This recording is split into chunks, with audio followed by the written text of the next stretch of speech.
Hello, today we have Marlyn. She is from United States. Today we will learn from her startup, like her startup journey, how she built her startup in this early stage.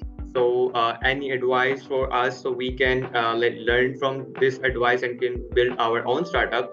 It's over to you, Marlyn. Okay, hello. So I am Marlyn Novas. I was born in the Dominican Republic and I moved to the United States like 2 years and a half ago. I go to a magnet school where I major in business, and I've been interested in the business and entrepreneurship field for over 3 or 4 years of my life. It's always have been something that interests me, but I've been um, taking action and doing things that interest me in that field like 4 years ago. I am in Beta Camp, which is a 4-week program where we launch or start up from scratch. I also landed an internship in entrepreneurship, which is an organization that promotes change making, financial literacy, and entrepreneurship, and funds internationally to students, which is something special to that organization. In addition, I also have my own tutoring business to tutor kids in my community, because I know there's a lot of kids that do not learn the same way, and there's one teacher and a lot of students. Not all the content will be learned, and I know that all kids have the potential to empower a better journey in their lives if they have the best education that they can personalize to them. But that's a little bit about myself. First of all, the work you are doing is really great, good for the childrens. They can learn from it and even can also build something which can do something better for this world. So you are an intern and ambassador of the entrepreneurship. So can you please share some tips and tricks so the students who are like watching this video, they can learn from all those tips and tricks and can implement all those tricks so and can build their own startup. Yeah, so my insights or tips that I can share with young people who are interested in pursuing entrepreneurship is to, personally, I think it's just like to care about people. Like, try to find a problem. Not to try to find, but like a problem that you have. Try to solve problems. Try to change and build and destroy. Like, your mind always has to be changing. If you want to pursue entrepreneurship, you have to have the ability to change quickly, to pivot quickly, because being an entrepreneur is taking risk and risk and risk after risk. So you have to develop that mindset of solving a problem and pivot and iterating multiple times. And it doesn't have to be something complicated. For example, if you're opening a lemonade like shop or thing, you probably won't succeed at the first time, because probably your lemonade is too sweet, but you can change it. But you won't say like, oh, I'm so bad at this, I'm not good at this, I cannot do this. So you just need to change the way you make the lemonade. It's that way. You need to being okay to receive feedback, because that's the best gift you can get. Feedback is super important for entrepreneurs. Without feedback, probably your startup wouldn't succeed. Companies such as Instagram, Facebook, LinkedIn, and all the companies in some way have received insights and feedback from people in their using their apps to make it better, because they want to make things better. They want to change things and make it better. So that's one advice I would give to you guys. And also, when you want to build a startup, find a problem that you have or other people around you have, and try to find try to find that it's a real problem. Do not think about the idea first, because probably you create an idea and you think, oh, that's a problem of a person, right? Probably you're just creating a problem out of nowhere. That's something that I learned. It's pretty hard to learn, probably, because probably most people think about the idea and then the problem. And that's not the case. You should first think about the problem. Like, get a problem and then get the solution. So I think the most important thing is get the problem, user research, and then get the solution. that's the thing. That's one of the important. The best advice is listening to the real feedback, not like this. Okay, your product is good. Okay, good. Not like this. You must be prepared to listen something bad about your product, and you must have a mindset like, I need to figure out something bad in my product. This can never be happen like my product is 100%, my service is 100% good and perfect. This can never be happen. Can you give some advice to raising funds for their startups? Like as a young student entrepreneur, they cannot afford hiring some developers or hiring some and other people. So how they can go for this service, finding an angel investor, seed funding, and all such stuff. So what was your journey about raising funding, or how did you tackle all such parts? Yeah.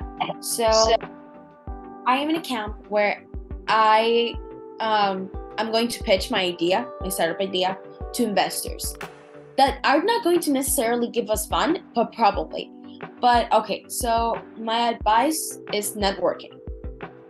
Open a LinkedIn account and start networking to those persons. But I have a better advice. That's like the most usual advice that I would give you guys. But I think I learned from a person that this could help you guys. Okay, for example, you go to the Calendly account of those persons that you want found, like you want money from them, right?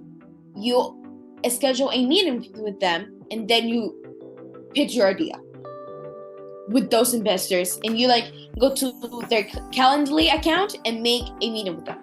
Then you can go and actually pitch the idea to them, and they'll find it hilarious at the first time, first, but you don't know what could get to you, because I know someone that literally got thousands of dollars doing that, and that's incredible, and it is the same age as me. Yeah, I think there's some other ways. You can go to Twitter and find their Calendly account. But if you want a person to pitch their idea, if you want to really that person to pitch the idea, you can go and search in Google and things like that. But you can schedule a Calendly meeting with them, and you can pitch the idea to them. So you can do it by Twitter, LinkedIn, Google search that person in Google with their name, in Calendly account, things like that. And that's how one of the teenagers that I know raise a lot of money. And now in this world, if you want funds, it's just to scale your business. But you should focus most time in launch your MVP, your minimum viable product, get it to the world, see if there's demand to you. And if there's not, I don't think it's recommendable to get funds.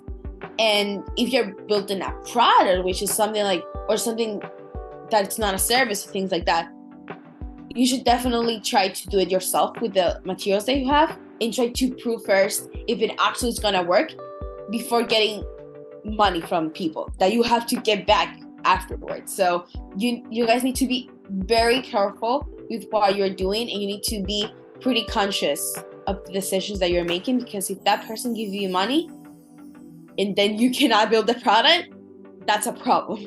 Exactly. Our next question is what are your advice to make a pitch? What should be the template for your pitch? So this Friday next week, I'm doing my pitch, but I have received a lot of advice and tips on that. So a lot of your pitch should be storytelling.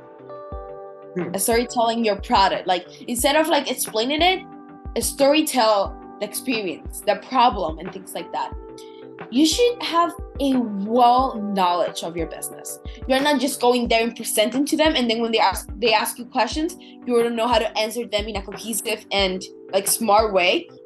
You should know your business. You should know your product. You will be surprised how many funders and people do not know their product, their audience, their market fit, and anything as well, that much. You'll be surprised how much that happens. And try with hook. Start your pitch with hook. That's very important, because you don't get the attention of people, you earn that attention.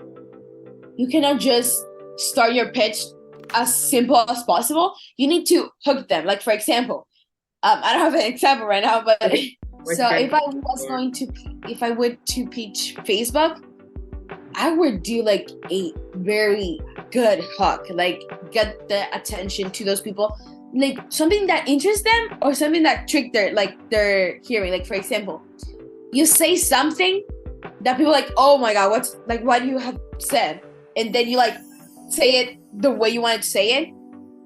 Things like that, something like that. Was one of the advice that I got. I would not talk more, and then do not have like a block of text in the slides. Have short bullet points.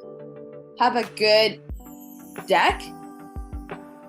Be careful with your deck. Take a lot of attention with all the details and everything, and learn and like know your product. Like it's in your brain. Like it's just like in your brain. It cannot get out of there. You know. So that's one thing I would do, and the most important thing is just earn attention and learn how to pitch or your idea. You should storytelling is more like about the problem. So, and then the solution, you should like be humble with it, but know the potential of your product. You know, like a combination of both. You don't want to be like bragging and stuff, but you should be confident of what you're building is what they need, and that's why they need to invest in your product.